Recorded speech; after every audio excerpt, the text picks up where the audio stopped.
became a real passion of mine to be able to convince other people of the truth of Islam. Nowadays, people don't realize that, because now, subhanAllah, you look, it's like you can really create a Muslim bubble for a child from 0 to 18, and even probably even beyond as well. You're a practicing medical doctor, so you may not need that kind of fulfillment in that sense. Like, you have a full-time job that I'm sure keeps you very busy. Why still teach and why provide, Islamic education in that same way? Many of these different kind of avenues, AlMaghrib being a big part of it as well, and just the network of other students of knowledge, other mashayikh, being able to enter into that space. It's a fulfillment and a feeling that you cannot find anywhere else. Where did this inspiration come from? Why is this your first course? So my passion has always been mental health and psychology. And he was a regular attendee. And he said to me, you better prove to me that God exists or I'm going to end my life.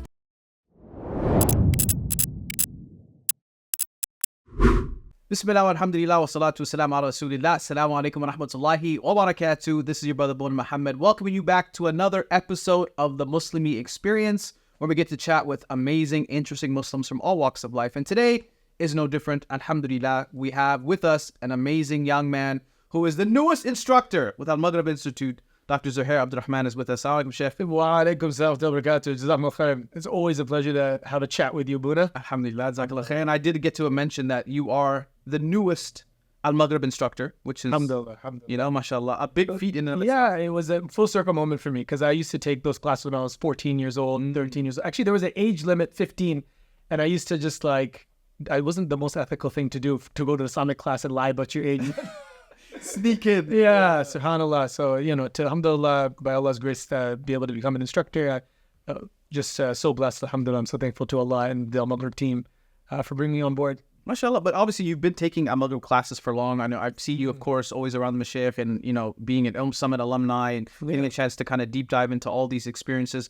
Was there a class or something we'll just talk a little bit about your experience as a student. Was there any class or anything that stuck out as a very pivotal moment in your life, something that really put you on the track of knowledge? Honestly, the first class, that was Conquest History of the Khulafa. I don't know if you were there. No, I wasn't, but that was one of the earliest courses. Yes, I think it was number 2 or 3 in Toronto. Sheikh Muhammad I was just captivated and blown away. Just the detail, and I wasn't familiar with the story and the history anyways. And I was just absolutely mesmerized. And then that really set me on track in regards to kind of continuing with AlMaghrib. Knowledge journey is interesting because there was 2 tracks. There was this, and then there was also the Dawa track. Because, growing up at that time, early 2000s, not many Muslims around, not many Muslim schools, so predominantly non-Muslims around me. That was one of the things that I became very passionate about learning about Islam, because I wanted to prove to my friends that Islam is the truth, because I'm a Muslim, and they're like, what is this thing, etc., etc. And so there was a lot of kind of dawah, I guess you could say, motivation. And they ask questions, and then you got to figure it out, and then you got to go. And AlMaghrib was a big part of that, because they bring in all these different traveling mashayikh. Yes. And there was such an incredible resource to be able to use. Someone's asking something about the preservation of Quran, and then all of a sudden Route 114, Introduction to the Science of Quran comes. You learn the material. You can then ask the instructor, hey, what about this? What if they say this? What about this critique? And then they point you to different resources. So, it's the work around the course that was also really valuable as well. And yeah. I actually had a very similar circumstance in my life post 9/11. I feel like I talk about 9/11 every episode for some reason. It comes up. I don't know why, but I remember post 9/11, people would ask a lot of questions about Islam, right? And so similarly, I would have to kind of, deep dive and understand, even because sometimes I didn't even know the answer, right? I mean, a lot of times they're asking very intricate things, and you're just like, all right, well, who do I ask? And you go and talk to Mashaykh, or you go on and learn. So in a way that Islamophobia kind of gave us the resources or the motivation to learn more about our own deen. This is the point, and I really think that nowadays people don't realize that, because now, subhanAllah, you look, it's like you can really create a Muslim bubble for a child from 0 to 18, and even probably even beyond as well. But there's a psychology aspect behind this. So when you are a minority figure in a group where one particular aspect about you is different than the rest of them, that part that's different becomes salient to you. So for example, say you're a dude in a room full of girls, your masculinity will become very salient to you. If you're a person of color in a room of people who are white, then your color is going to be very salient to you. If you're around a group of guys, you're not going to be thinking about your masculinity as much. You think and what becomes very salient to your mind is about what makes you different than everyone else. So, and you go to school, that was one of the things that became very salient, is that I'm a Muslim. There are things I cannot do. There's a law that I follow that nobody else follows. Like, it's really, really different. Now, you can go one of two ways. Either it becomes very empowering because this becomes something salient, a very important part of your identity that you then defend, justify, grow, or the pressure gets too much of the difference, and then you assimilate and you remove this because it's like, it feels so uncomfortable constantly being so different. I'd rather just remove this part of me so that I don't feel that type of salience. So it can be strong and empowering, and that's a pathway a person can go through, but it can also turn the other way, and I've seen both. And of course, you know, growing up, I'm sure there weren't a lot of masajid. Now, mashallah, your local masjid has become a lot bigger. Mashallah. It wasn't like that back in the day. What was it like growing up, you know, in Markham as a young Muslim? So we actually grew up right across the street from the small little house that was rented as the masjid at the time, like maybe 6-7 people there for normal salawat, and then 20-30 people for Jummah. And yeah, no other real masjid other than IFT, Nugget Masjid. Yeah. Other than that, yeah. So growing up, there was not a lot of masajid.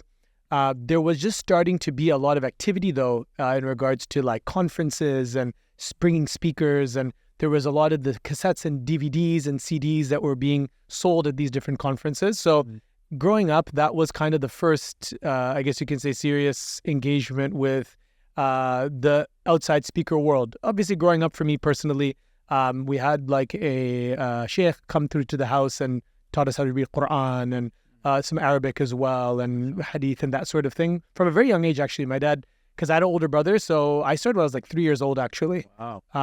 But then actually getting really interested and really intellectually invested, that came as I was mentioning. I was really tight with my friends, and I was just like, oh man, and I go to these conferences and I'm like hearing about the hellfire and the kuffar are going to be in doing XYZ and whatnot, and I'm thinking, oh my goodness, like my friends and my the guys that play ball with, et cetera. So it became a real passion of mine to be able to convince other people of the truth of Islam.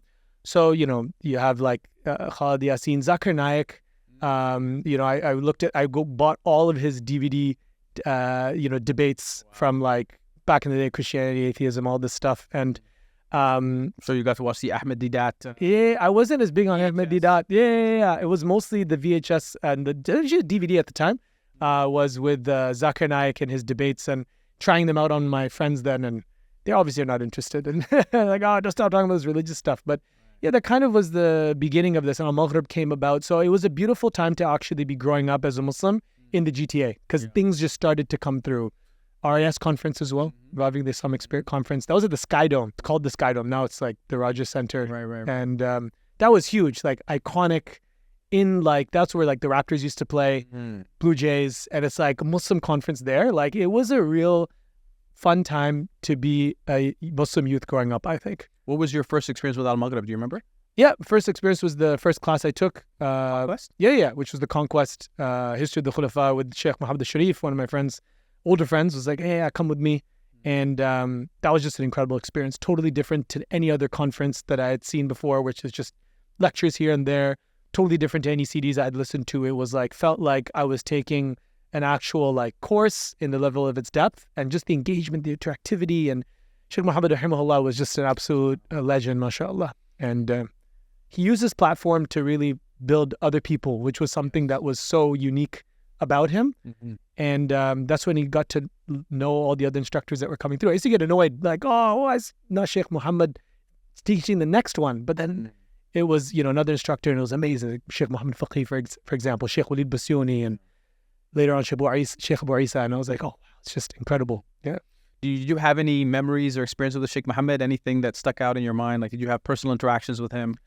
The thing that stuck out to me was how introverted he was. Because not on stage, but on class, like he was so not animated in a negative way, but I mean he was very passionate, and he was exuding this kind of aura of just a passion for knowledge, education, and he had so much energy. But then when you'd meet him and you'd try to kind of make small talk or whatever. He's just really quiet. Yeah. And subhanAllah, like you could see as well, like he wasn't interested in fame or any of that or celebrity or anything like this. Like because I said, if he wanted to, he was such an incredible speaker. Like he could have been one of the most well-known kind of figures in the world. But it was really clear, like speaking with him and hearing his vision, anytime you'd ask him a question, he would turn it on to you. And he'd be more curious about you than talking about himself, which was something that was unusual, right? Because, you wanted to ask questions about him. And the other thing that was really stuck out about him was how many times he actually said, La adri, I don't know, in class. Like when people ask questions, there's always a want to obviously provide them with some value, something that you can give connected to the topic. But sometimes he'd just say, I don't know. He'd pick up questions and say, I don't know. So that humility from the Sheikh was just definitely something really impactful. It's unfortunate. I mean, astaghfirullah, I don't want to say, I don't even use the word fortune, but, a lot of people may have not experienced, Sheikh Muhammad, a lot of the younger generation now, they don't necessarily understand the impact he's had on even this generation of dawah that we're seeing now, mashallah. From the courses to the conferences, like I remember a lot of how things were before AlMaghrib, or in the sense of when AlMaghrib influenced things in a very unique way. But to see even that growth in so many of the speakers, so many of the instructors, people that are able to grow their own brands and become, mashallah, impressive in their own right. Why did you decide to become an instructor? Like why was that something that, you decided? Because you obviously you're a doctor, by trade. People should know this, that you actually are a practicing medical doctor, so you may not need that kind of fulfillment in that sense. Like you have a full-time job that I'm sure keeps you very busy. Why still teach and why provide, Islamic education in that same way? Honestly, like, as you said, the tarbiyah that I was able to kind of receive through many of these different kind of avenues, AlMaghrib being a big part of it as well, and just the network of other students of knowledge, other mashayikh, and being able to enter into that space, it's a fulfillment and a feeling that you cannot find anywhere else. No other career can kind of provide that. People say that there is not to say it's haram, like there's an intoxication to ilm and to, going in deep into your religion, into the texts, and there's a ladda, there's a pleasure that's there, intrinsic. And so just the passion that I kind of garnered from going down that path, and then from the AlMaghrib classes, being able to have personal relationships with a lot of the teachers, and then meeting incredible mentors as well. You had Dr. Nazir Khan on. He was just an incredible person that I met through AlMaghrib that became one of the most influential people in my own knowledge journey as well. An incredible, intelligent mind, as you guys saw as well, mashallah. And so being able to be in that environment, you can't leave that environment, once you've really tasted it and gone in. And so, it was an incredible privilege. I've always continued that journey of knowledge, since then, since I was 14 up until now, and just continued to learn and continue to benefit from those relationships from the mashayikh and continue to take classes and study. You never stop learning. And so, when this opportunity was there, it just was a no-brainer for myself, especially coming from that environment and ecosystem. I know what it did for me as a young person growing up and building my identity, and then also sending me on this path of knowledge. It's a big blessing and privilege to be able to, inshallah ta'ala, be able to inspire other people in a similar way. Inshallah. We'll talk about your course, but actually I want to talk about where you are right now in your life, because you are a Canadian, you grew up in Canada, but you're actually living in Australia currently. Yes. Shout out to Brisbane. Hey, Brisbane, shout out. Brisbaneites. The Big B. What do they call themselves? Brisbaneites?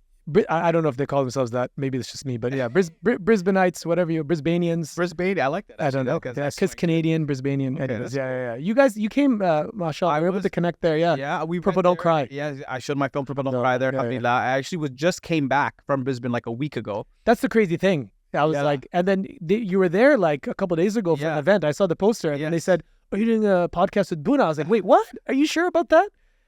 And so I don't know what time zone you're in. I am in a different world right now, but alhamdulillah, it's such a really beautiful community. It is beautiful. Great weather. I love Australia. May Allah subhanahu wa ta'ala bless it. It's just, and Brisbane in particular as well. And you've seen it. It's just a really beautiful, tight-knit community, geographically much smaller than the GTA. I mean, people complain if they have to drive 12, 13 minutes for an event. Oh, wow. Because everything's so close, like 5-6 minute drive. That's just how we get in the parking lot. There's about 12-minute delay just to park your car. I know. They don't understand. They're spoiled in that regard. And mashallah, there's just a lot of growth happening now. And I feel like there's a lot of things happening in Brisbane. And so, being able to settle there and kind of base myself there now is definitely exciting for me, alhamdulillah. And the weather is beautiful as well. Oh, and you're actually very close to Gold Coast. I didn't even realize how close Brisbane is. Gold Coast is another huge like vacation spot. People go there for the beauty and sightseeing. And it's beaches. It's 1 hour drive south from Brisbane. And Brisbane is in this state of Queensland. So all that like stereotypical Australian nature stuff, it's all in that state. Right, the outback stuff. The Great Barrier Reef, which is the largest organism in the world. It's like 3-4 hour drive. Wow. You can access the southern Great Barrier Reef, do some snorkeling and getting out into nature and the ocean. And it's a different lifestyle. I mean, I grew up here like 4 or 5 months of the year, like unlivable at those points. Absolutely like paralyzingly cold. Like it's just, I tell people like I'd walk from the parking lot to the restaurant. It's just, and you're bundled up. You've got your thermals, you got your base layer, and then like a sweater, and then a jacket over that, and a toque and gloves. And by the time you walk, it's like minus 20 something, and you're still freezing by the time you get to there. And it's in a fully like heated car, and you're just like, when you get out, it's freezing. Anyways, they'll never understand it. What is this might be a loaded question. What do you see as the biggest difference between Australian Dawa, Canadian Dawa? You spent some time in the U.S. as well. Yeah. Where do you see these Western nations? What kind of differences do you see between them? It's very interesting. There are very clear, palpable differences. I see that in Australia as well is different. Brisbane is very different to Sydney and Melbourne. Sydney and Melbourne you can kind of put together into one singular culture. Brisbane's very different, and Perth is very different as well. But I guess kind of putting it together, you see a few differences. Number one, you see differences in ethnicity in the Muslim community. So it's a lot more diverse in Brisbane in particular than in Toronto, for example. Really? Like one of the main masajid there that's like probably the largest attended one, they said something like 36, 37 countries and flags that, that attend that masjid. It's one of the places where which is rare. You can't say this is a predominantly anything masjid. Like you cannot say it. There's literally from Morocco all the way to Malaysia, Indonesia, and everything in between. You'll find them there in different frequencies. And so different than Canada and America as well, a large Malaysian, Indonesian community because it's much closer. Very close to Indonesia. Exactly. And so there's a lot more diversity in that regard. So ethnically, it's a bit different. Style is a bit different as well. Canada is very polite in general. And so I think that also comes off in the dawah as well. I'm not saying that people there are not polite, but it's really interesting. The people are a lot more matter of fact and not in your face in a bad way, but they're a lot more explicit. I remember attending a conference and the speaker had given, his speech, and then there was like a Q&A and it was late. It was like 10 p.m. And then there was a sister that asked a question and was like, I'm going to butcher this. I don't have the best Aussie accent, but it was like, you told us all this amazing stuff, but you didn't give us anything practical to go home with. Like, put some meat on the bone, please. She said this to the sheikh? Yeah, I said this straight to the sheikh. Wow. And then Sheikh Ibrahim was there. I remember he said, welcome to Sydney. Oh, my goodness. So that was Sydney. And so, they'll come up to you and they'll be like, Assalamu alaikum, brava. How you going? They're right in your face. And it just can be a bit intimidating coming from Canadian culture. We're very polite and don't want to get in people's personal spaces and smile and that sort of thing. Yeah. So a lot more staunch there in that regard. But the other thing is that there's actually a lot of wealth amongst the Muslim community in Australia. Canada is a bit of a mix. America, there's a wealth there as well, but in Canada there's a bit of a mix. But in Australia you find there was the Lebanese community that came early in the 70s. They were initially refugees. A lot of them became tradesmen, businessmen as well. We've got 2 Muslim billionaires actually in Australia. Wow. One of the Muslims there, he owns the Isle of Man in the UK. He owns that island. Inshallah. So, and apparently these guys are asking like, where should I donate? Like, there's a lot of wealth in the community, mashallah. And so that's not the rate limiting factor for a lot of the projects. People are just happy to spend and donate their land and whatnot. And so, mashallah, particularly in Brisbane as well, there's a lot of that. Wealth is never, finances is never a barrier to things. It's about leadership, vision, et cetera, Mashallah. Yeah. Well, I mean, I think obviously there's a lot in common as well. We talk about some of the differences. Like I've spent a lot of time in both. I think Melbourne is very similar to Toronto in my opinion. I see a lot of the culture there that kind of translates here. And that's a lot of students of knowledge that are from Canada have now started moving to Australia. A few more brothers actually that I know that have graduated from Medina and stuff. They've settled in Australia, which is really cool because I think even in their perspective, the culture is very, very similar. Yes. Yes. But so let's talk a little bit about this course. Yeah. Because I think this is something that's really, what is the course called? The course is called Shifa, Study into Quranic Healing for Mind, Body, and Soul. Right. And so you're a doctor and you have a background in medicine as well, but this Shifa we know as Allah subhanahu wa ta'ala describes the Quran as a healing as well. Where did this inspiration come from? Why is this your first course? So my passion has always been in regards to mental health and psychology, and that was my background in undergrad as well. My focus in my undergraduate degree was in psychology, personality psychology, abnormal psychology. I always had a fascination with the mind. And so the other passion, or my passion within Islamic studies was aqidah and beliefs and theology and worldview. And obviously putting those together, there's a strong, obviously, focus on this idea of the qalb and the heart and the mechanics behind the heart and the things that affect the heart and the things that can heal the heart. And why are people the way that they are? Why do they think the way that they think? And spiritually as well. I wrote an article with Nazar as well, by the way, for Yaqeen. It's Islamic, it's called Souls Assorted in Islamic Theory. Souls Assorted.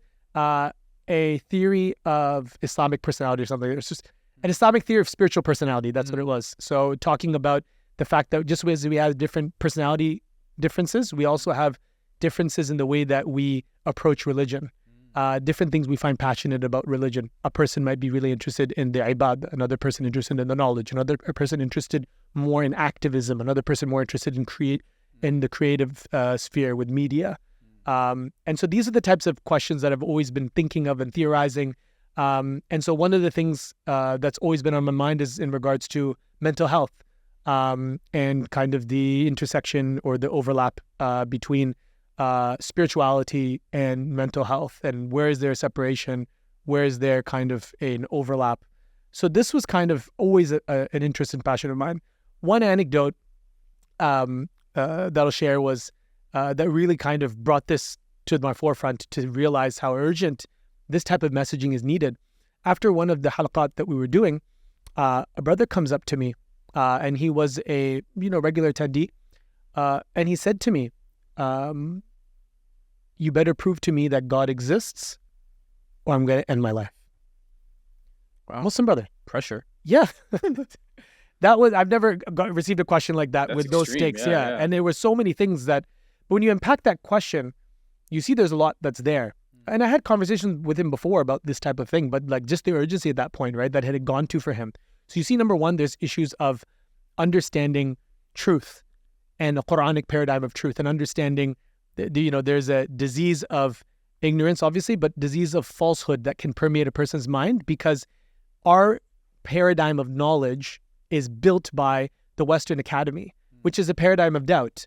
It's coming, you can find its antecedents, with Greek philosophy, et cetera, and you can find that it doesn't actually engender any real knowledge, which is why there's this huge doubt crisis that's gripping a lot of young Muslims, because their brain is wired to think in this way about truth and knowledge that's actually not the correct way to look at it. And so there is a need for a reconfiguration of the mind to a more truthful understanding of knowledge. So there's that issue of the doubt, et cetera, et cetera. Then there's the issue of mental health. Clearly, they're put right together, because it's proof to me that God exists or I'm going to end my life.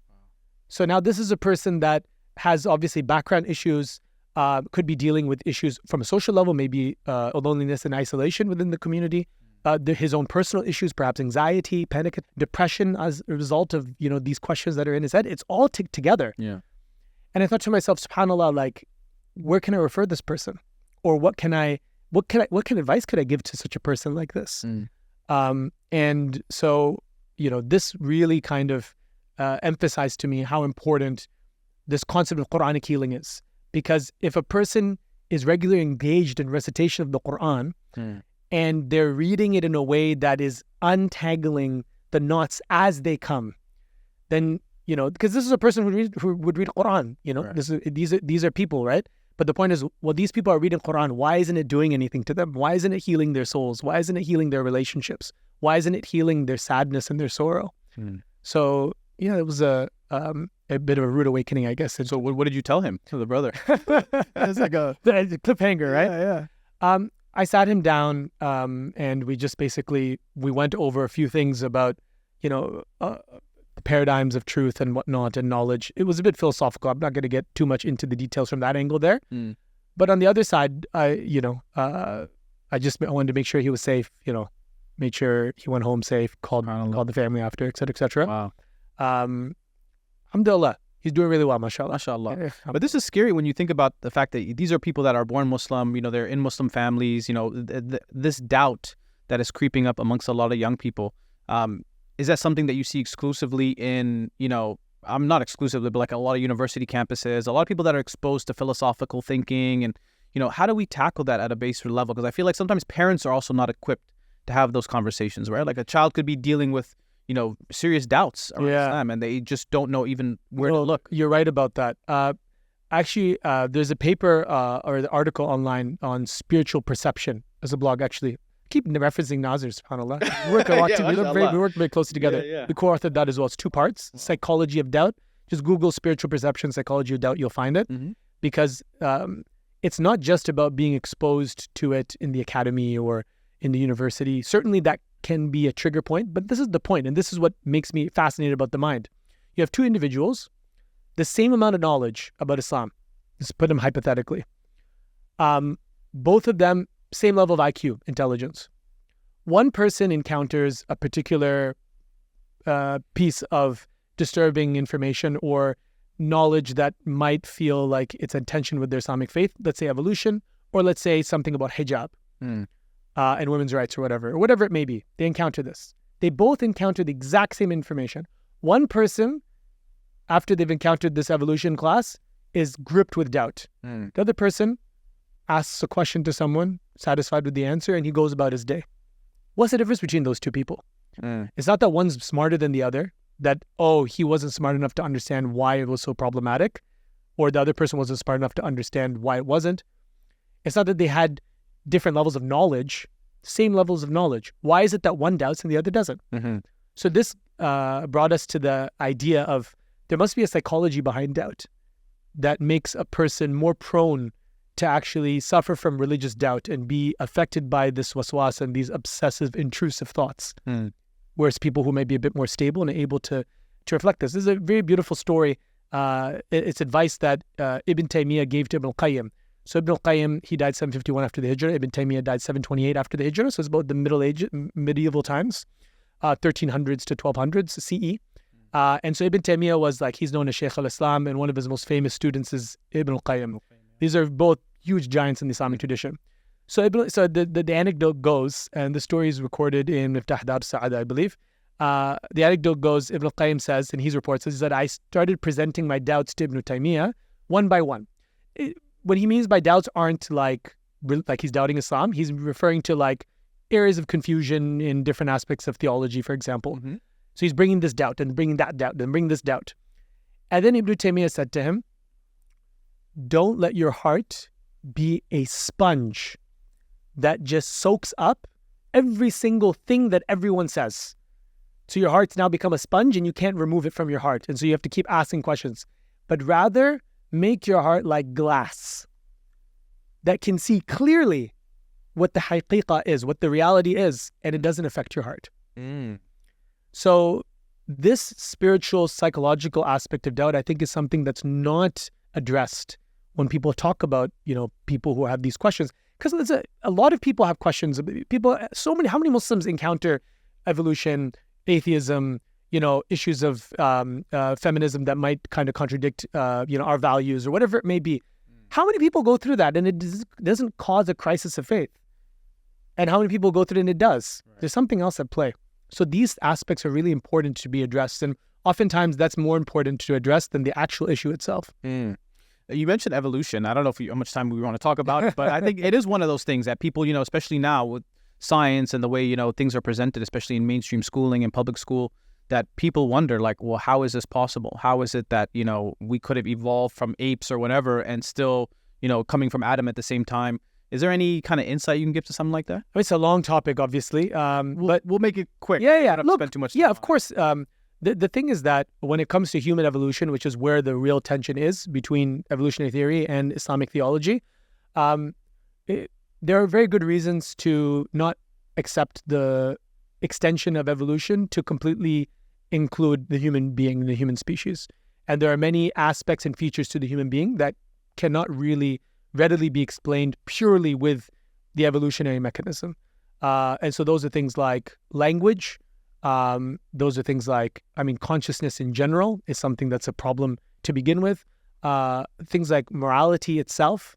I know a lot of people try to argue for the evolution of morality, but when you argue for the evolution of morality, you've actually denied morality to begin with, because then you're saying morality is just this adaptive feature, an accident of kind of, genes that are being passed on to the next generation. And so you've kind of undermined its existence.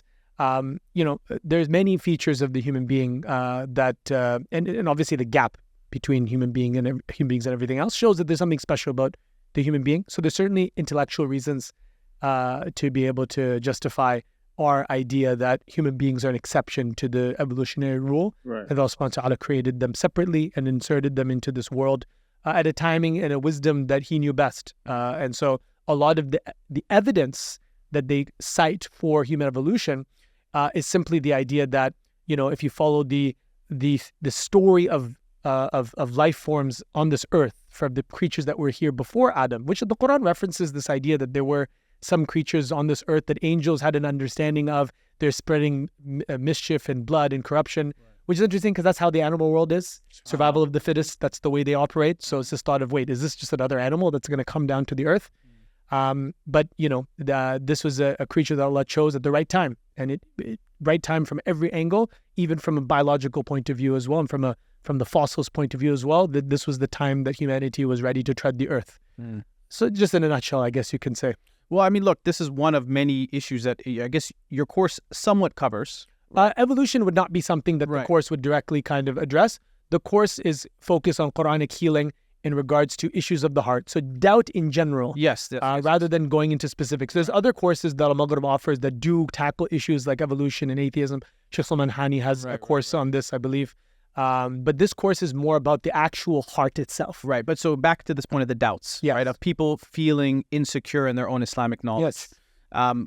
What are some of the things that have worked in your journey of seeking knowledge to help kind of calm those doubts, or not necessarily get, so caught up in the naysayers or, the people online? Like, how did you focus yourself to kind of come to these conclusions? So personally, that was a really difficult journey because, as I said, I was really interested in convincing people that Islam was the truth. In order to do that, you're constantly then receiving the counter arguments. Right. And while I'm looking for answers, and going online, you're finding all these different websites. I don't want to give them any platform or names, but we all know those websites that are just attack after attack.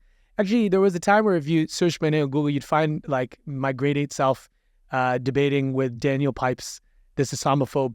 And he had his thing, and I went in the comments, and I'm trying to going, oh, why is Islam the terrorist? I think I was like grade 8 at the time. It's very embarrassing when you read it because it's just very like, it's just very interesting.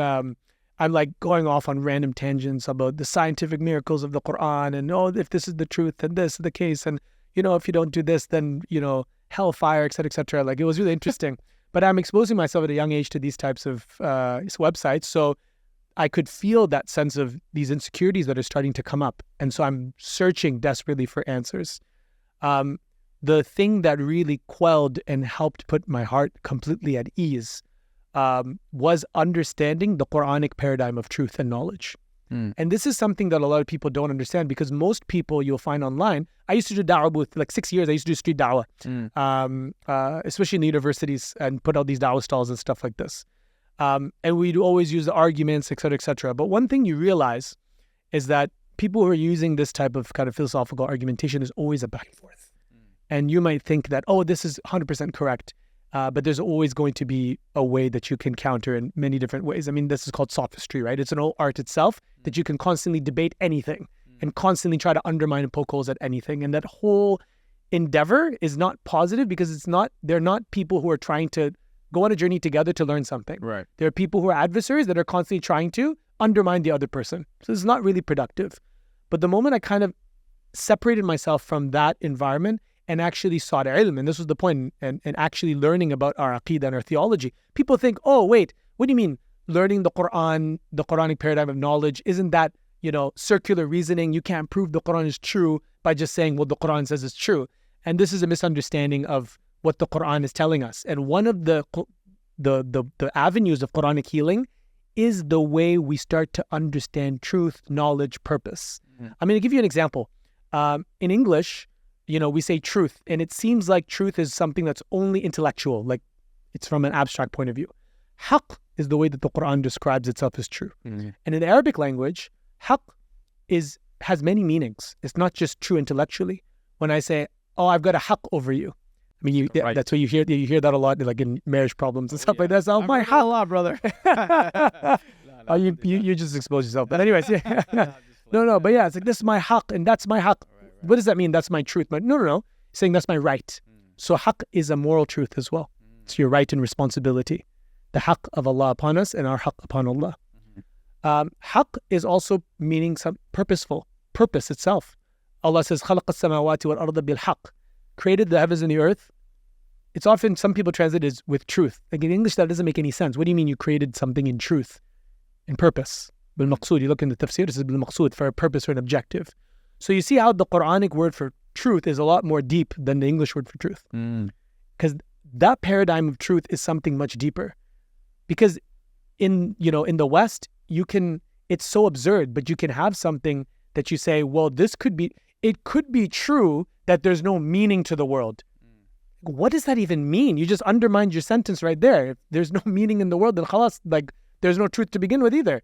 But it's like, well, it could be true. It's like, what do you mean? When you make it so abstract, it loses its meaning completely. But haqq is something in the Quran grounded, that you cannot have something that's true that's not purposeful, that's giving meaning to the world and meaning to your life. You can't have something that's true and haqq that's not also filling your moral world and your ethical commitments. In Islam, truth and haqq is something that unifies your moral, spiritual, intellectual journey towards Allah, towards the truth. And so that paradigm of knowledge is something that you start to understand what truth and reality really is. And you start to realize the absurdity of the alternatives and the absurdity of operating in that paradigm of truth to begin with. It's just something that it's a system that's rigged against God. And that's the main issue with the way that we're taught how to approach knowledge in the Western Academy. SubhanAllah. So this is one of the portions of your course around doubts. Yes. Right? What are some of the other facets of the course? So we try to make it comprehensive. And so doubt is one of them. And we try to make it comprehensive of all the different ailments that could come to the heart. So there's the shubuhat. There's also the shahawat, which are the desires. So doubts and desires.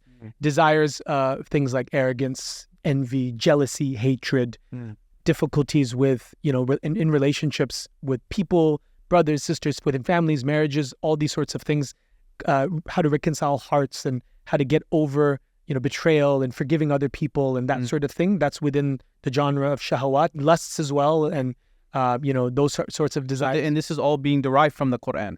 Yes, so the healing portion is from the Quran. So now we identified, because Allah says in the Quran that it is يَا أَيُّهَا النَّاسُ قَدْ جَاءَتْكُم مَوْعِظَةٌ مِّن رَبِّكُمْ وَشِفَاءٌ لِمَا فِي الصُّدُورِ, that, O mankind, an instruction, a maw'idha has come to you from your Lord, and a healing for what is in the heart. So we extract what are the things that disease the heart or injure the heart, what are the things that can injure the heart. And then from that, we then look, how does the Quran remedy and repair that?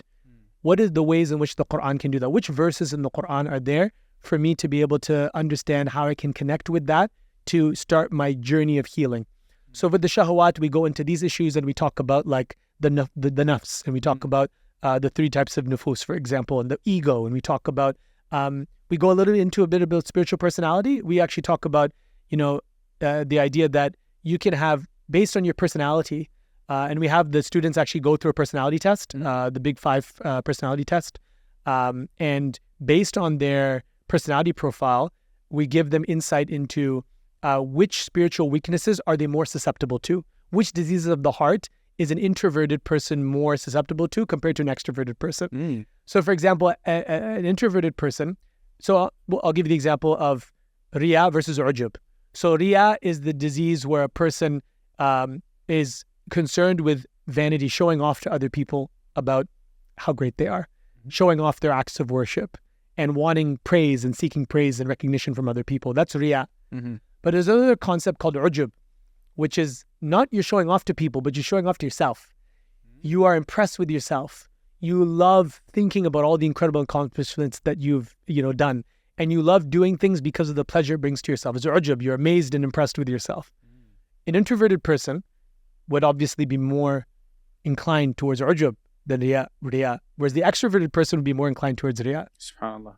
And then there's strengths as well. So obviously weakness is strengths. The extroverted person would be more, it would be easier for them to be able to host other people, show husn al-khuluq, be a shoulder, an ear to listen to for someone else, be able to give a hug to other people, to have that ukhuwa, right? The Prophet ﷺ said, should I not inform you of a person that is Allah has made the hellfire haram for? And he says, kulun hayyinan layyinan qariban sahlan qariban minan nas. Every easygoing person, accessible to the people. That's easier for an extroverted person. And it's an incredible reward attached to it. The introverted person, tafakkur, contemplation, dhikrullah, introspection. And that would be more difficult for the extroverted person to engage in and to say, I'm going to take 30 minutes and just be in my room by myself. So it's interesting because these terms, introvert, extrovert, obviously this wasn't around during the time of the Prophet ﷺ, but the psychology applies today. Exactly. The terms that are describing a reality that was there. Right. There was an incident in the Sirah where there was a companion there was a tribe that came in delegations to the Prophet ﷺ to meet him in Medina, and one person stayed behind and the rest of the tribe went, and then this person, he then came. Why did he delay? Because he wanted to present himself well. He wanted to make sure he was doing well. He came from a journey. Obviously, everyone's excited to meet the Prophet ﷺ, but he took the time to be a bit more thoughtful. Exactly, a lot more deliberative. Sure. And the Prophet ﷺ noticed that, which is incredible about the perception of the Prophet ﷺ, to notice in this tribe, the one person, he came late and he said, you have within you two qualities that Allah loves, hilm wa ina, forbearance and deliberativeness. And so you can see personality differences amongst the companions of the Prophet ﷺ as well. Who would have been more introverted amongst the Sahaba? Like, is there anyone that you could pinpoint and say they had more introverted characteristics? Definitely, you can see there are companions that you can tell were a lot more introverted and less kind of necessarily amongst the people. Abdullah bin Mas'ud, a lot of the knowledge seekers were focused in that kind of ilm. And generally speaking as well, introversion is correlated with higher IQ and more kind of studies and whatnot, because people love the world that they can build inside their brain. But you can certainly, Abu Hurairah radiallahu anhu, Uthman bin Affan. Uthman bin Affan, you can see the humble person that was always accessible to the people and was, mashallah, he was someone that I'm just thinking like haya. There's almost hadith about him and haya. And modesty is one aspect, right? Doesn't necessarily mean that that's an introvert. You can be a modest extrovert as well. You can certainly, it's very interesting to think about the different personalities of the companions and look at different anecdotes and kind of psychoanalyze and back project different qualities in regards to them. You look at agreeableness, for example. So definitely someone like Uthman bin Affan would be high in agreeableness because the fitna that occurred in his time, he prioritized harmonizing the believers. He didn't want any conflict. And he said, I do not want to unsheath the sword against another Muslim. Even though they laid siege to his house, he had the most powerful army at the time in the world at his disposal, and he prioritized the harmony of the believers. And then you look at someone like Umar ibn Khattab radiallahu anhu and Khalid ibn Walid. Those are people who would be lower on the agreeableness spectrum because they're able to take a stand. Doesn't matter what people are going to think of them. They're ready to speak for the truth and justice as it is. And so all these things, it's not that one is better than the other. Right. There's strengths and weaknesses correlated with each of them. So we go into a little bit about this in the course, especially in the shahawat section. What I find so interesting about this is because the Prophet ﷺ obviously was not a psychiatrist, but he's analyzing this man from these tribes, and he's able to even take the characteristics of the Sahaba and place them in where they're best suited, right?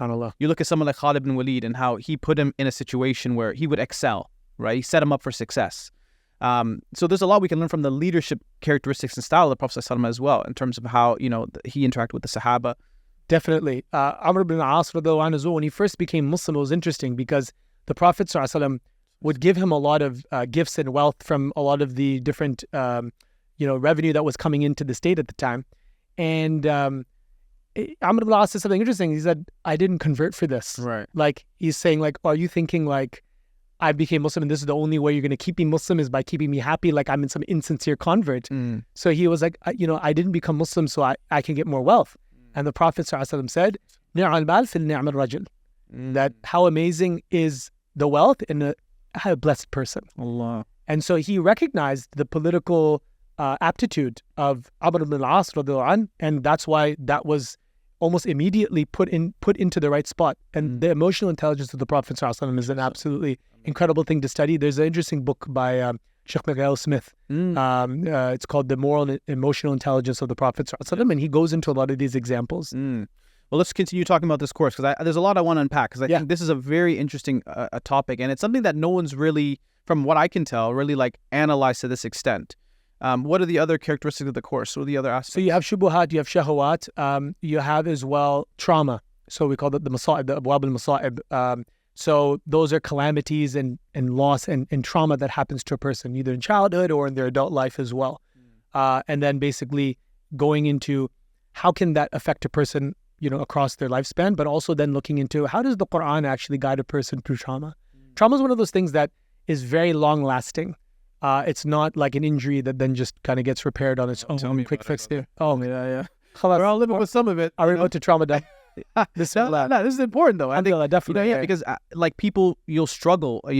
Something happened to them when they're a child. Something happened in their family, and they're not able to move on. Right. Exactly. And like you said, it can affect almost every aspect of their lives. It can manifest in very interesting ways as well in a person's life and in their relationships. Interesting things can trigger a person that they don't understand. Why does this trigger me? Like, why is it that when I hear, so you'll hear stories like, why is it that whenever I hear perhaps this honking of the horn or whenever I'm in a particular room, like a bedroom context or something like this, like I just get tensed. And oftentimes that could be because that honking the horn was associated with when you were a child, perhaps your parents had very severe road rage and the paralyzing fear that you would have when all these fights would break out, for example.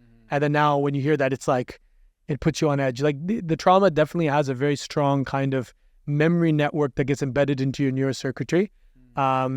There's a lot of interesting work in there. We don't go too much into this aspect, but we go into this idea of when it comes to trauma, there's really two aspects of trauma that are the barriers to healing and overcoming it. And that's coming to terms with how did this happen and why did this happen? Those two questions. And interestingly, the verse that guarantees trauma in the Quran, وَلَنَبُلُوَنَّكُمْ بِشَيْءٍ مِنَ الْخَوْفِ وَالْجُوعِ وَنَقَصٍ مِنَ الْأَمْوَالِ وَالْأَنفُسِ وَالثَّمَرَاتِ. We'll test you with fear, hunger, loss of wealth, famine. I mean, these are all traumatic experiences. Right. Allah says, وَبَشِّرِ الصَّابِرِينَ, and then describes them, الَّذِينَ إِذَا أَصَابَتْهُمْ مُصِيبَةٌ قَالُوا إِنَّا لِلَّهِ وَإِنَّا إِلَيْهِ رَاجِعُونَ. Allah describes the response to trauma by answering these two questions. How did this happen? Why did this happen? How did it happen? Inna lillah. Everything belongs to Allah, meaning everything that happens, Allah is in control. Allah created everything. Why did this happen? Wa inna ilayhi raji'un. To Him you are returning. It's ultimately, everything that happens in your life is ultimately for the purpose of that journey. SubhanAllah. Now, you can know that here, and then it's about internalizing that in your heart on part of that trauma healing. But then you tell that to someone like, okay, you're going through this because Allah, loves you. And you would think about the hadith about, Allah subhanahu wa ta'ala tests the people that He loves. And, but sometimes it doesn't compute, in the minds of, for example, somebody who's dealing with, a major catastrophe. Definitely. It takes lots of time. And that's one of the things. It's not a quick fix. It's not like a pill that you pop and, we live in a very immediate gratification culture. So, we expect things to happen right away. No, that's not the point. It's a journey. It's a journey of healing. And sometimes a person might never really fully be repaired from the consequences of that trauma, but it's about being able to utilize that in a way that brings you closer to Allah. That's the point. It's not about removing all the negative feelings. It's not about removing the sad memories. It's not about actually removing the uncomfortability. That's not the point. Whether that happens, that's from Allah. That's a gift from Allah. But the point is, how do I continue my journey to Allah, not despite or in spite of this, but because of this trauma? How can I connect better with Allah? That is the goal. And that goalpost is something that is accessible to everyone. Ujibu da'wat ad-da'i idha da'an. Allah is there to respond to anyone who calls upon Him. And the invocation of the person can be through dua, can be through prayer, can be through salah, can be through a sincere heart, whatever it is. Whatever you use to call to Allah, then Allah is there to respond. That's the goal. The goal isn't to just make yourself feel better. Right. And sometimes the response is sabr, right? Like you may not have agency in that situation to change the reality of your situation. Look what's happening around the world. People are dying, being bombed, in Gaza and Sudan. And what can they do, right? SubhanAllah. Exactly. That's exactly the point. Okay, let's continue. What other? I love the course, by the way. We're just getting specific. Breakdown, I think, the Spark Notes version. Yeah, bismillah, alhamdulillah. So there's two left. So the next kind of abwab that we go into are the abwab al-khawf, the gates of fear. And so this is a genre of kind of negative emotional states. So here we're kind of going into areas where you have the intersection with mental health. I mean, trauma is also part of there, but here things like anxiety, fear, panic attacks, phobias, these sorts of families of emotions. That's what the focus is on with this section. And we go into the different types of fear. We go into as well the different verses of the Quran that can help a person while they're afraid of something. Fear of the uncertainty, fear of another person. Oftentimes people are afraid of other people, bosses within families, domineering family people. They feel really shackled, and there's a fear that comes with this. One of the things that the Prophet ﷺ told us to seek refuge in Allah from is قهر الرجال or غلبة الرجال. That dua is beautiful, by the way. اللهم إني أعوذ بك من الهم والحزن والعجز والكسل والجبن والبخل والضلع الدين والغلبة الرجال. This is like mental hygiene. Wow. Oh Allah, I seek refuge in you from anxiety and sadness. So depression and anxiety. From laziness or inabilities to be able to change your situation, being just stuck as a victim, or having that laziness and lack of motivation to do anything and change your condition. From cowardice and stinginess. See, stinginess is about trying to preserve what you have and you're afraid you're going to lose it. Cowardliness is about being afraid of what you don't have and trying to achieve something because you're afraid of going out into the world. Then the consequences of that, you're going to be piled up with debts for you to have such a scarcity mindset and just me, take, and borrow from everybody. That stinginess and that bukhl leads to dala ad-dain, being overcome with debts. And what if you're afraid and you're cowardice? Then what's going to happen to you? Ghalabat al-rijal. People are going to step all over you. Like literally, you're saying to Allah to seek, you're asking Allah for protection from being a pushover, from being a doormat, which oftentimes nice people feel. Yes. Like, and that's something that is important. Our Islam teaches us to be strong, and the strength is tied to our iman. And so we go into a lot of these different types of discussion there, as well as kind of that intersection with mental health and understanding that kind of boundary. Where is it that I need to kind of seek help in a more clinical setting? I mean, mental health is a word that, we've been hearing a lot more talk about. Like people are talking about it openly now. You're hearing conventions and lectures. But, from your perspective, obviously you have a background in mental health as well. Are we getting it right in the Islamic context and the way it's discussed in the mainstream? Like, are we understanding it truly from even, a clinical perspective? I remember when depression was only clinical. Like, people only talked about it like it was something you need to be, tucked away in a room for. But now it's like, no, people are dealing with bouts of depression, might go through, certain moments of their life. Like, how do we as Muslims understand depression?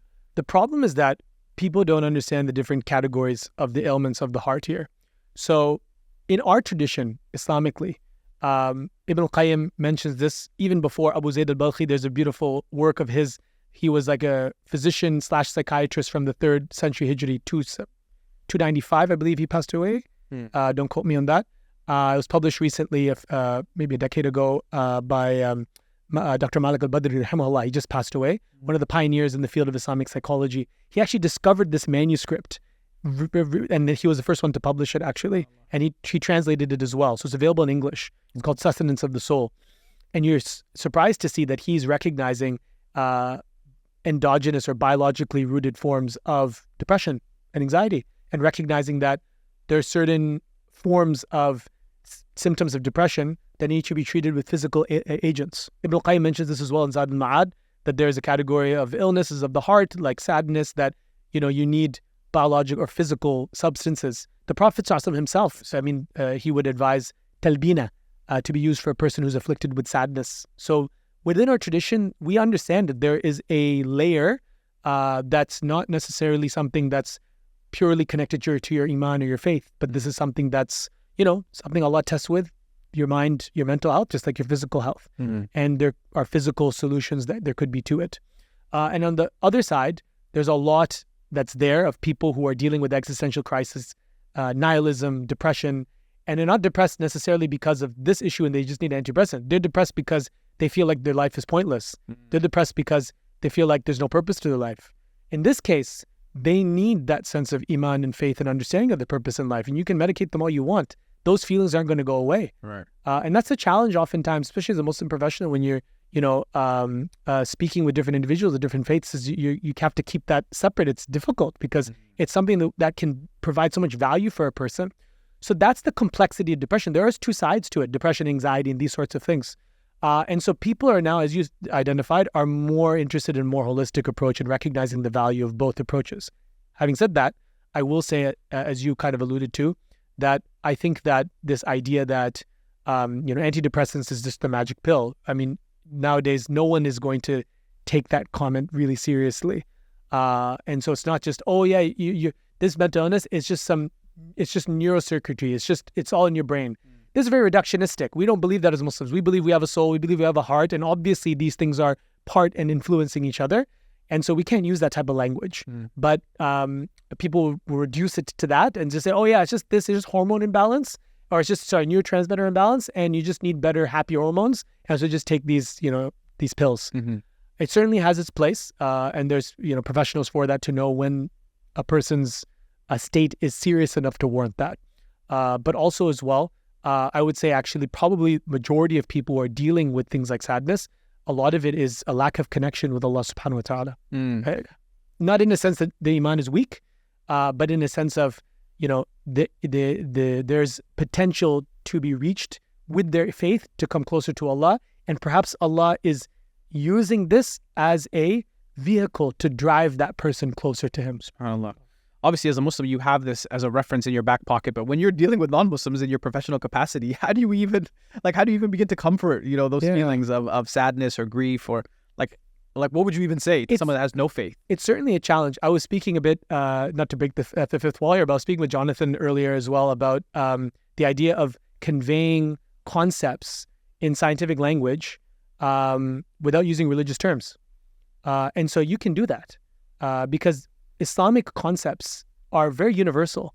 I mean, Islam is nothing new, and it doesn't advertise itself to be something new. In fact, it advertises itself to be something as old as time itself. Right. And the ideals and the wisdom within our tradition is something that is deeply universal. And being able to provide things that are coming from my hat as kind of a student of knowledge is something that I've kind of learned to do. Because these are things that, you even learn when you go to medical school or you go to kind of these kind of certification classes and stuff. They're using different words, but it's the same concept. This is a prophetic concept, the way the Prophet ﷺ was in terms of being an empathetic listener. They talk about empathy a lot.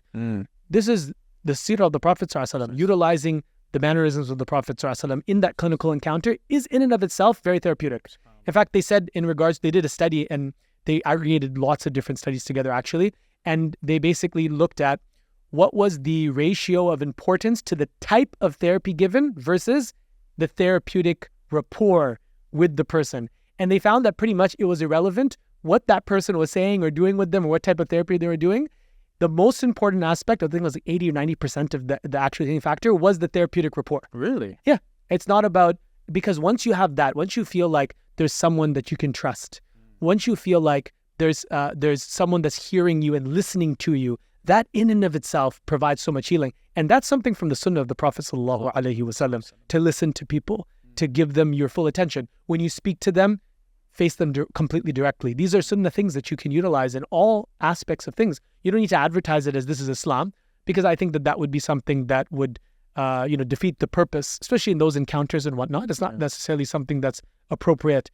But because these are people vulnerable coming through, it's not a time to just kind of utilize your own kind of, interest in it. Obviously, that's not necessarily optimal, but, you can utilize these Islamic concepts about searching for meaning in life, about, the idea of, utilizing service to others as a means of being able to help deal with trauma. For example, there's lots of things, and these are all recognized concepts. Right. So definitely, I don't find it actually that challenging. Really.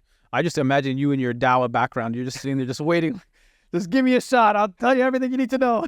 Subhanallah. Yeah. What I've realized as well about the Dawah is that I like to think that people think that so there's a therapeutic encounter they talk about, or the clinical encounter. I think there's a Dawah encounter as well. What we don't realize is that we're all in it together. And that person that you speak to, whether it's behind a booth or it's a workplace person or wherever it is, you're not going to be the only Muslim they encounter. If we all can understand where everyone is at and just push them to the next stage, because sometimes we just push them to Shahada. It's like, dude, they talk about this. They talk about the stages of change. We do this a lot when it comes to like quitting smoking or trying to start your weight loss or anything like this. Not that I'm trying to hint at anything.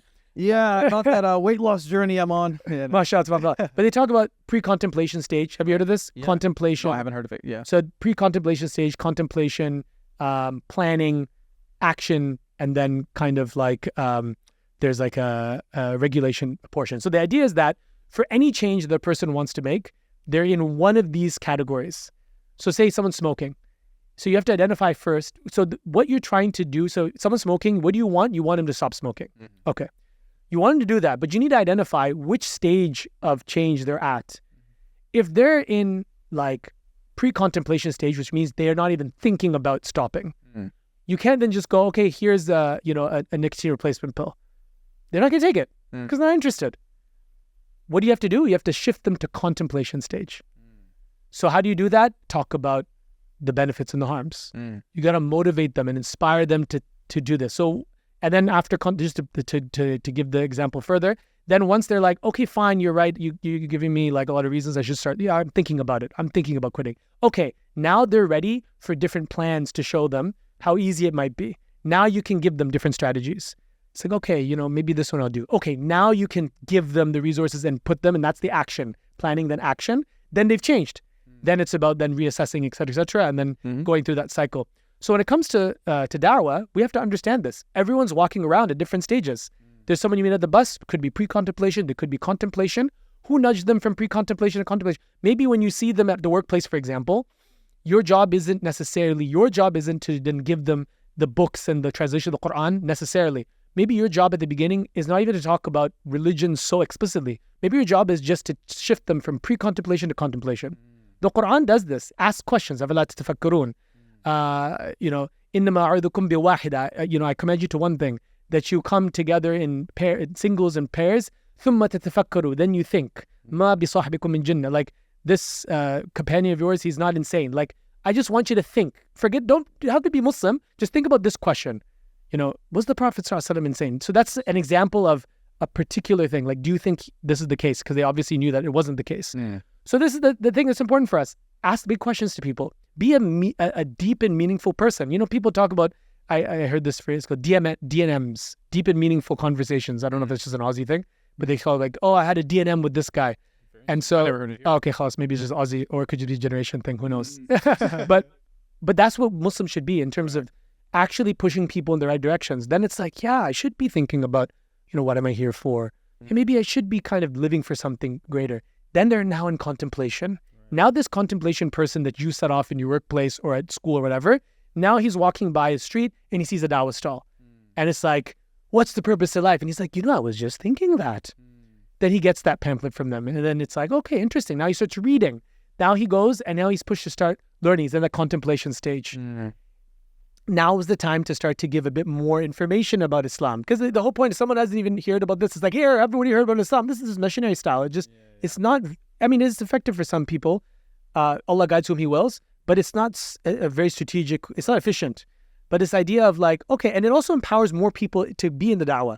Because a lot of people will be afraid to be the one to shift someone from contemplation to planning.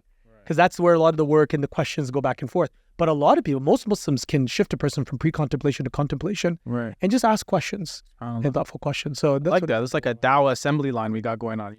I start here, you get them there. And subhanAllah, and the Prophet ﷺ interacted with people at all different phases, right? Some people were very easy to convince. And you don't know, you praying in public that one time, that shifted a person from pre-contemplation to contemplation and started the journey. You hear a lot of the conversations of new Muslims when they come to Islam. You hear interesting things about how they first encountered Islam. oh yeah, I had this Muslim neighbor.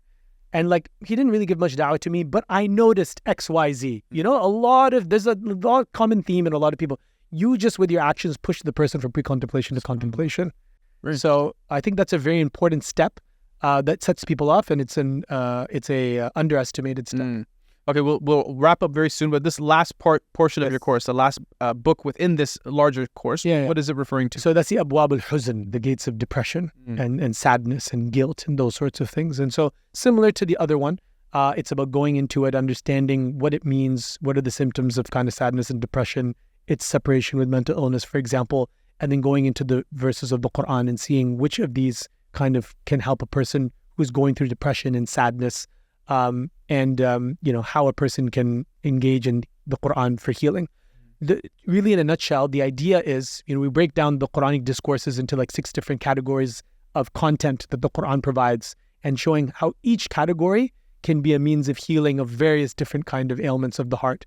The point is, we want to get the student to be confident and empowered to, when they lead the class, pick up the Mus'haf, land anywhere. They don't just have to go to their favorite verse and just start reciting, and then they allow the discourse of the Quran to move their soul and move it towards, you know, towards healing. That's the end objective with the course. I mean, mashallah, tabarakallah, sounds beautiful. I'm really happy to see that you are taking the lead on this particular topic, and you know, I think it's needed now more than ever. You know, a lot of people, sometimes when we look at the Quran, we understand it's a shifa, we understand it's a healing, but people think it's just the recitation of it in and of itself, right? Which, of course, there's barakah in, and, you know, recitation of the Quran is something that's rewardable, but to understand that there is so much nuance in the way in which we're understanding this conversation Allah subhanahu wa ta'ala is having with us, and how we can apply these, you know, and changing the psychology of the way in which maybe the same circumstances happening to us, but now we're understanding, you know, it's a test, we're understanding that it's, you know, a gift, and, or, you know, whatever that looks like.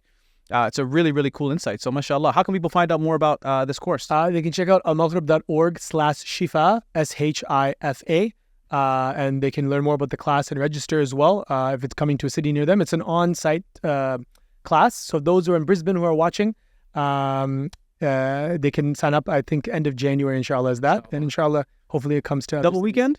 That was back in the day, wasn't it? These are gone. Nobody's got the stomach for that. Yeah, that was my favorite. We have the 2 full weekends completely. That was amazing. 36 hours, I think, total, right? Which is... What's going on, man? Are we just bad students nowadays? Is that what's happening? I mean, that's the thing, right? It's just the attention span of everyone. And can you imagine if someone said, sign up for 2 full weekends and we're just going to teach you just one thing? Like, there'd be like 3 people in that class. But it's like, how else would you learn this whole big thing? I mean, it sounds crazy now that, mashallah, we can do it in a weekend. Yeah. But typically, it used to be double weekends, and then alhamdulillah. You know? Alhamdulillah. It is what it is. We just need to shift people from pre-contemplation to contemplation. There you go. And the change happens, inshallah. Maybe we can bring back the double weekends. Khalas, yeah. Okay, we can start I'm making that request now, inshallah. I'm telling HQ, I'm telling the guys upstairs that, hey, we need to bring back the double weekends. Because I benefited a lot from double weekends, mashallah. They have their ilm summits as well that, you know, they do it. Yeah, I was just at the UK ilm summit. Yeah, how was that? Yeah. Oh, it was beautiful, mashallah, being on site. Yeah. But, you know, opportunities like this to learn with someone like yourself who's also Western educated, you understand that, you know, the context of this culture, I think, is a beautiful thing. Congratulations to you again, mashallah, becoming an instructor. I know this was kind of, I didn't feel like a summary of the course, but I feel like we peeled away a lot of the really important things that people can look forward to, you know, dissecting more into. So definitely go to the website, check out almaghrib.org and find out. And then yourself, you have an Instagram account that you just kind of started relatively I just started up, alhamdulillah. People find you. Yeah, Dr. Zohair Abdur Rehman, at Dr. Zohair Abdur Rehman on Instagram, on YouTube, and on Instagram as well. In Brisbane, we run a halaqah called Faith Circle, and it's a bit of a community third space type of thing. We do different community events as well.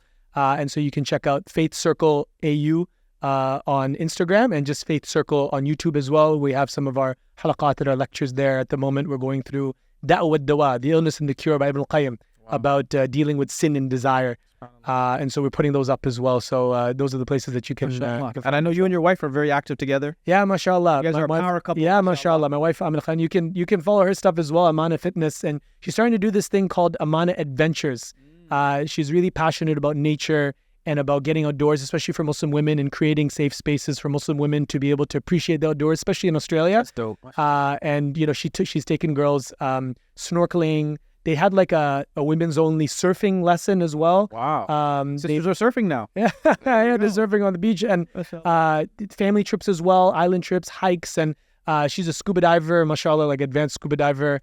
But she's also got, like, mashallah, she's got an academic side as well. She's PhD in health psychology. And so she does a lot of that kind of weight loss and health education. And she started to as well, it's all about female excellence for her. And that's her passion. So she started the Queens of Paradise program in Brisbane as well, which you can follow along with, and just really connecting with the female sahabiyat for young Muslims, Muslims of all ages as well. And mashallah, she's got a lot of things going on as well, mashallah, tabarakallah. And keep in touch with her socials as well, mashallah. And I think with the amount of adventures, she's looking to go a bit more global as well. We gotta go Banff, man. We gotta bring her. We're talking about like something like Japan even. She actually speaks fluent Japanese. What? Yeah. She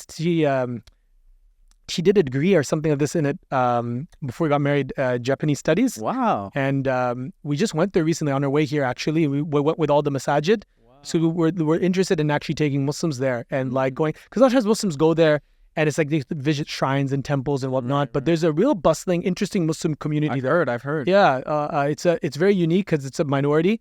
But the interesting thing about Japan is that a lot of the locals, they respect Islam. They do. Very refreshing compared to a place where you say you're Muslim and you don't necessarily get that type of.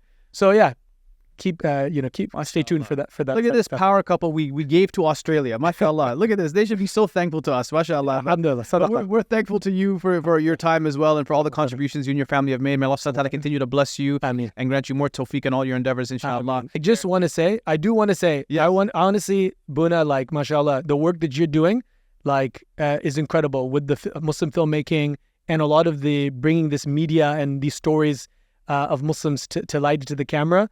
So honestly, please support these different projects as well and follow them as well. I myself is an avid consumer and I've been following you from the beginning. MashaAllah. And you've supported me in many ways. Alhamdulillah. Even with my films and mashallah, May Allah bless your family. I was telling Jonathan as well, like Righteous Sinner. Yes. That's still my absolute favorite, mashallah. Taking the story of Barsisa, so creative, and turning it into a modern adaptation.